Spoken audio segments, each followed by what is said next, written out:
It was a war that did not start with a single shot, but with a slow, gathering darkness. A darkness born in the shattered economies and wounded pride of nations after the First World War. In the beer halls of Munich, a voice promised a humiliated Germany not just recovery, but empire. In the palaces of Tokyo, generals dreamed of a new order across Asia. In the corridors of the Kremlin, a paranoid dictator secured his power through terror. And in the chancelleries of London, Paris, and Washington, hope flickered that peace could be preserved, even as the storm clouds gathered. This is the story of how that hope died. This is the story of the 6 years when the world went to war. A story of unimaginable courage and unspeakable cruelty, of strategic genius and catastrophic blunders, of the resilience of the human spirit and its capacity for darkness. This is the story of World War II. The seeds of the Second World War were sown in the bitter soil of the First. The Treaty of Versailles, signed in 1919, was not a peace, but a truce built on resentment. It carved up empires, created new, unstable nations, and placed the entire blame and crippling financial reparations on Germany. The German people felt stabbed in the back, their national pride crushed. Into this void stepped Adolf Hitler and his National Socialist German Workers' Party, the Nazis. He offered a scapegoat for all of Germany's problems: the Jews, the communists, the intellectuals. He promised to tear up the Versailles Treaty, restore German greatness, and secure Lebensraum, living space, in the East. Meanwhile, on the other side of the world, a different empire was flexing its muscles. Japan, a rapidly modernizing island nation with limited natural resources, looked with hungry eyes at the resource-rich lands of mainland Asia. In 1931, the Japanese Kwantung Army invaded and seized Manchuria, a vast province of China, creating the puppet state of Manchukuo. The League of Nations condemned the act, but did nothing. This failure was a green light to aggressors everywhere. It proved that the international community lacked the will to enforce peace. Hitler watched and learned. In 1936, he boldly sent German troops into the demilitarized Rhineland, a direct violation of Versailles. France and Britain protested but took no action. In 1938, he orchestrated the Anschluss, the annexation of his native Austria, again meeting only verbal opposition. The Western democracies, haunted by the memory of the First World War's slaughter, were desperate to avoid another conflict. Their policy was appeasement. This policy reached its climax in September 1938 at the Munich Conference, where Britain and France, without consulting Czechoslovakia, agreed to let Hitler annex its German-speaking Sudetenland region. British Prime Minister Neville Chamberlain returned to London waving a piece of paper and declaring, "Peace for our time." He was wrong. He had only fed the crocodile, hoping it would eat him last. The final act of appeasement shattered the illusion. In March 1939, Hitler swallowed the rest of Czechoslovakia, proving his ambitions were not limited to uniting German peoples. Britain and France finally drew a line, guaranteeing the independence of Poland. But Hitler, confident they would again back down, had already set his sights east. To ensure he would not face a two-front war, his diplomats pulled off a stunning diplomatic coup. On August 23, 1939, Germany and the Soviet Union, ideological archenemies, signed a non-aggression pact. In a secret protocol, they agreed to divide Eastern Europe between them, with Poland as the first prize. The stage was set. The world held its breath. The darkness was complete. At dawn on September 1, 1939, the German battleship Schleswig-Holstein, on a courtesy visit, opened fire on a Polish military depot at Westerplatte. It was the first shot of the Second World War. But this was not the slow, grinding warfare of the trenches. This was something new, something terrifyingly fast. It was called Blitzkrieg, lightning war. the sky filled with screaming Stuka dive bombers, their sirens wailing to shatter morale. Then came the Panzers, fast-moving tanks that sliced through defensive lines. Finally, the mechanized infantry and foot soldiers mopped up the encircled, disoriented enemy. The Polish army, brave but outmatched, was systematically dismantled.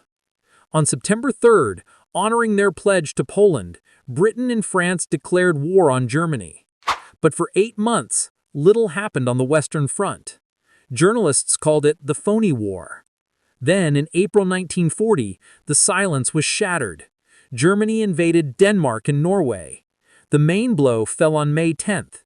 The German assault did not come through the heavily fortified French Maginot Line, but through the dense, impassable Ardennes forest. It was a masterstroke. German panzer divisions emerged behind the main Allied armies and raced for the English Channel, trapping the British Expeditionary Force and the French First Army at Dunkirk. What followed was a miracle born of desperation: Operation Dynamo. The Royal Navy, aided by a flotilla of hundreds of civilian little ships, fishing trawlers, pleasure yachts, and lifeboats, sailed across the channel under fire. For 9 days, they evacuated over 338,000 soldiers from the beaches. It was a defeat, but it saved an army. As the last boats left, the new British Prime Minister Winston Churchill delivered a defiant speech to the nation. "We shall fight on the beaches. We shall fight on the landing grounds. We shall fight in the fields and in the streets. We shall fight in the hills. We shall never surrender." France fell weeks later.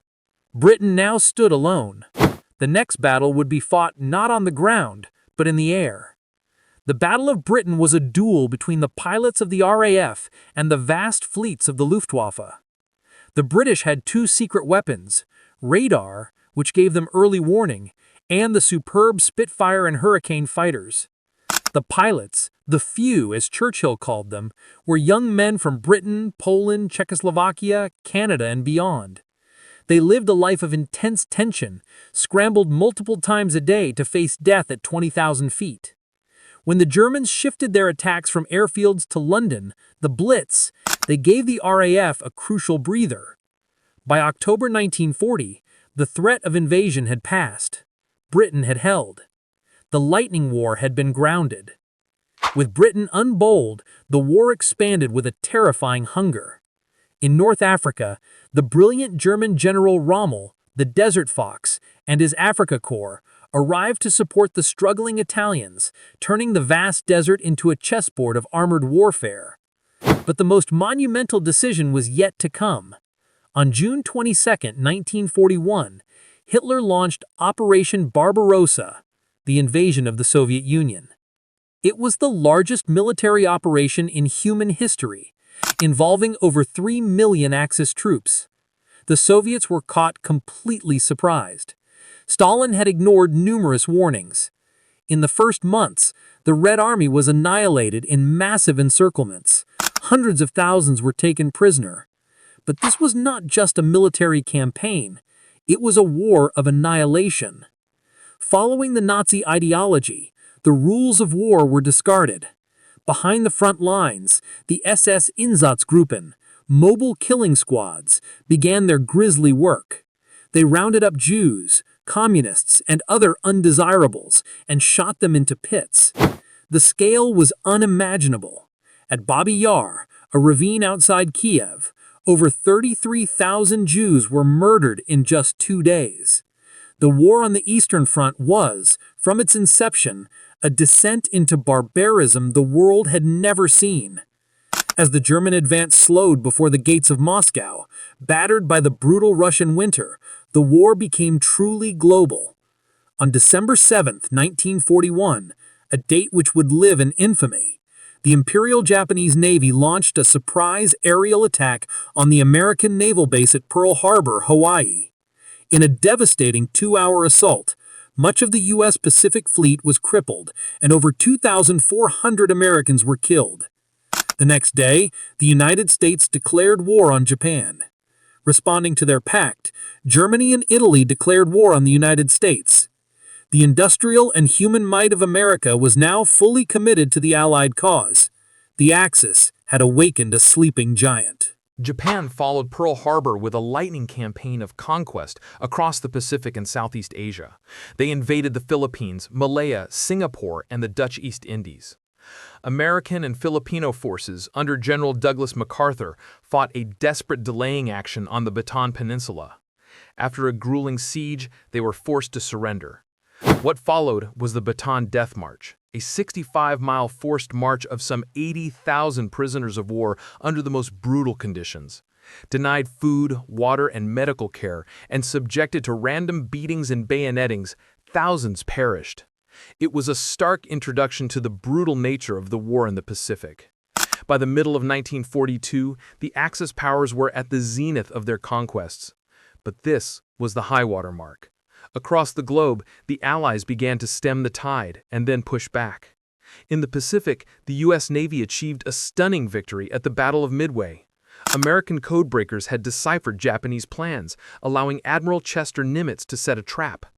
In an engagement fought entirely by aircraft from carriers that never saw each other, U.S. dive bombers sank 4 Japanese aircraft carriers. It was a devastating blow from which the Japanese Navy would never fully recover. The initiative in the Pacific had passed to the United States. The road back would be long and bloody.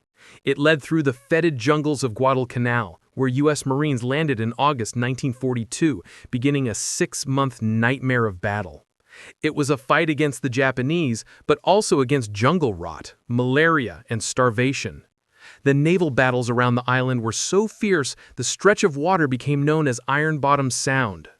On the island, soldiers and Marines fought in close-quarters combat, where the crack of a sniper's rifle or the sudden charge of a banzai attack could mean instant death. But the true, titanic, and most decisive struggle of the entire war was being fought in the east. The German summer offensive of 1942 aimed at the oil fields of the Caucasus. The key was the city on the Volga River that bore Stalin's name, Stalingrad. What followed was not a battle for a city, but for its ruins. The German 6th Army fought its way in, but the Soviet 62nd Army refused to surrender. They fought for every factory, every house, every room. The battle descended into a savage close-quarters melee. The life expectancy of a newly arrived Soviet soldier was less than 24 hours. As the German 6th Army was bled white, the Soviet High Command prepared a masterstroke. In Operation Uranus, launched in November 1942, massive Soviet forces smashed through the weaker Romanian armies guarding the German flanks. Within days, the pincers met, trapping over 250,000 Axis soldiers. Hitler forbade a breakout. Through the bitter winter, the 6th Army slowly starved and froze. On February 2, 1943, the last remnants surrendered. It was a catastrophic defeat from which the German war machine in the East never recovered. The road to Berlin was now open. In North Africa, the tide also turned. At the remote Egyptian railway halt of El Alamein, the British 8th Army under General Bernard Montgomery finally stopped Rommel. In October 1942, Montgomery launched his offensive. The battle was a brutal set-piece engagement of attrition. The fighting was fierce, but the British, with superior numbers and supplies, gradually wore down the Afrika Korps. As Montgomery pushed from the east, American and British forces landed in Operation Torch in French North Africa. They then drove east, squeezing the Axis in Tunisia. By May 1943, the Axis forces in North Africa had surrendered. The soft underbelly of Europe was now exposed. While the armies clashed, a different, more insidious war was being waged in the occupied territories. The Nazi vision for Europe was one of subjugation and racial reordering. The plan was to enslave the Slavic peoples and clear the land for German settlement. But this was only the beginning of the darkness. The Nazis' ideological core was a virulent, pathological anti-Semitism.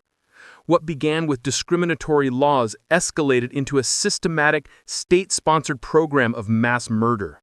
The final solution to the Jewish question was formally coordinated at the Wannsee Conference in January 1942. The ghettos, like the massive one in Warsaw, were holding pens where Jews were slowly dying of disease and starvation. From there, they were deported. The official story was resettlement in the East. The reality was the death camps. Auschwitz-Birkenau, Treblinka, Sobibor, Belzec, Chelmno. They arrived in cattle cars with no food, water, or sanitation. Those who survived the trip were met by SS doctors who, with a flick of their wrist, decided who would live as a slave and who would die immediately. The elderly, the sick, women, and children were told they were going to the showers. They were herded into large underground chambers. Then the doors were sealed and Zyklon B pesticide crystals were dropped in. Within minutes, hundreds of lives were extinguished. Their bodies were looted and burned in industrial crematoriums. The scale and industrial efficiency of the murder was unprecedented in human history. Yet even in this absolute darkness, the human spirit flickered. There was resistance. In the Warsaw Ghetto in 1943, a handful of young Jews, armed with little more than pistols and Molotov cocktails, rose up. They held out for nearly a month, fighting from sewer to attic. They knew they could not win, but they chose to die on their feet, with dignity. The Holocaust was not an isolated event. The Nazis also systematically murdered millions of others they deemed life unworthy of life.